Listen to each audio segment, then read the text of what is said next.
Conservative new media viewers and Lakers fans around the world, we've got some news in the aftermath of the Lakers' 95-86 road loss to the Utah Jazz, which left the team at 1-4 in this regular season and 1-12 in the Big Four era, including the preseason. Okay, basically, Dwight Howard sent a little message to Kobe Bryant after the game via the reporters. Woo! I don't know where this is going to go. We'll find out. I will give you the quote right now, and it is this. Quote, I think sometimes as a team, we got to be able to not really show our frustrations that much. A lot of the guys look at me and Kobe and they feed off of us, so we have to do a better job of keeping our frustrations on the inside and just playing through it so our teammates don't get down on themselves. So we just got to do a better job at that, unquote. Now, if you watch the game, or even if you've looked around on the internet after the game, you've seen pictures of Kobe giving this like really hard stare to Mike Brown and just kind of being frustrated. And I think Kobe walked off of the court right after the game, very frustrated, as you've seen him do before. He's very competitive. And Dwight Howard is more kind of a new school guy where even after he loses and even might lose badly, he's still kind of laughing and joking and talking with guys from the other team. And it's just a totally different mentality. So there might be a rift here. There could be a conflict coming up here on the team between Dwight Howard and Kobe Bryant. Now, as I put in the video description here, Dwight might be the best player on this team. Now, I know a lot of Kobe fans aren't going to want to hear that, but in the ESPN's preseason rankings of all NBA players, or the top 100 or whatever, Dwight Howard was ranked number 3, I think, behind LeBron James and Kevin Durant, whereas Kobe Bryant was ranked number 6 overall in the NBA. Now, I also know that before the season, Kobe said, look, it's my team. Maybe I'll, in a year or two, or whenever I leave, then it's going to be Dwight's team. But right now, it's my team. However, I will say this about Dwight from following him the last few years and looking at the whole Dwight mare and where's he going to play and blah, blah, blah. Dwight definitely, in my opinion, has several media contacts, people that he can go to make sure that his story gets out there. And what I mean by that is, anonymous sources and a source close to Dwight Howard says blank and blah, blah, blah. So if this team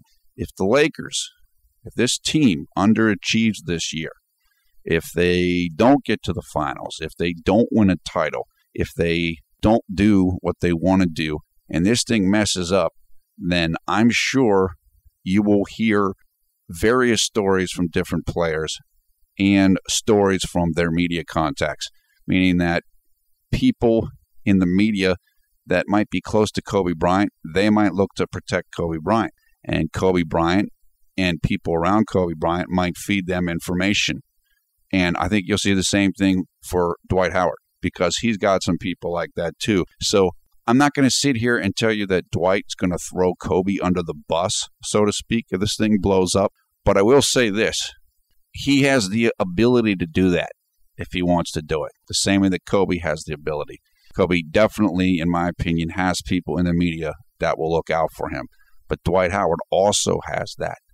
So I think that if things don't go well, say that Dwight figures out this year didn't work well and he doesn't want to stay in L.A., because he can sign anywhere after this year, I believe, then you might see a bitter little battle of insider sources, he said type of stuff. Hopefully it won't come to that, but we'll see. I do know this too. Kobe's not going to like this. I wouldn't like it if I were Kobe, and basically the new guy on the team is telling me, oh yeah, don't show your frustration so much. That might not be good for the team.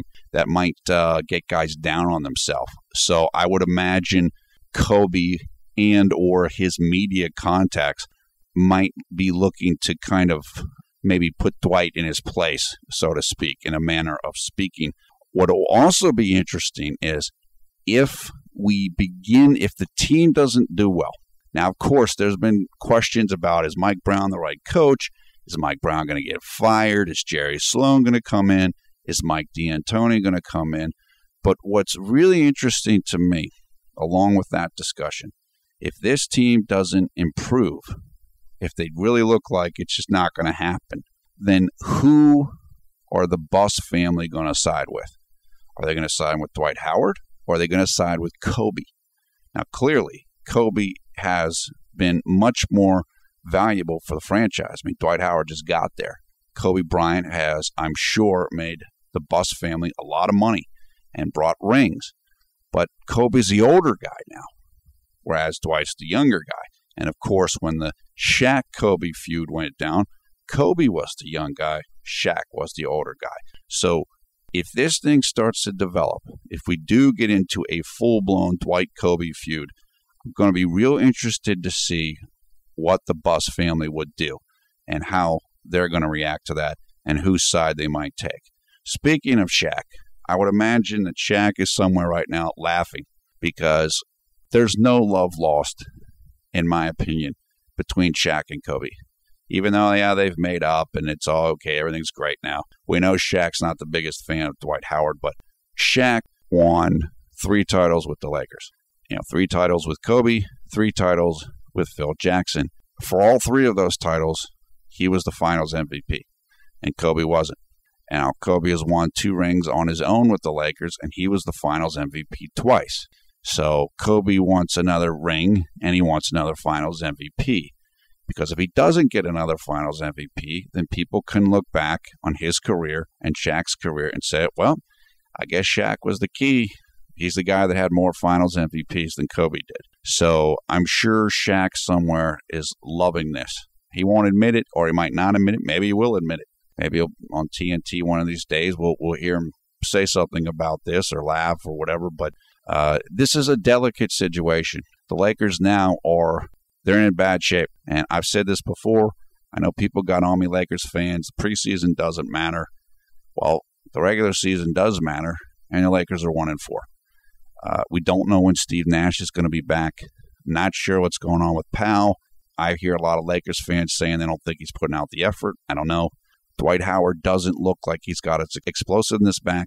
And Kobe's 34 years old with a lot of miles on him. This is why I think Dwight might end up doing his own thing or kind of trying to assert himself on the team. Kobe's not in a position anymore where he can go in 9 in, 9 out and get 40. He can get 40 here and there. He can get 40 early in the season. When you start getting into more back-to-backs, you start getting deeper into the season, I think you're going to see more fatigue and just wear and tear show up on Kobe, who's had a remarkable career, and he's held up extremely well. This is going to be interesting. We're going to have to see what comes of this. We're going to have to see Kobe's reaction to this, what Dwight said. We're going to have to see the team's reaction, Mike Brown's reaction. We will follow this. I believe the Lakers are playing tomorrow night against the Golden State Warriors. That is game number 6 of the Lakers regular season, and we'll just keep our eyes on it. Okay, leave your comments below. What do you think's going on here with Dwight and Kobe? Thumbs up, thumbs down on this video. Of course, we invite you to come and join the Conservative New Media Facebook group. You'll find a link to that in the video description. You'll also find a link to a story about this topic of Dwight and what he said about Kobe. This is Paul F. Villarreal, the NBA expert. You're watching Conservative New Media. Thanks a lot for watching. We will talk to you again soon.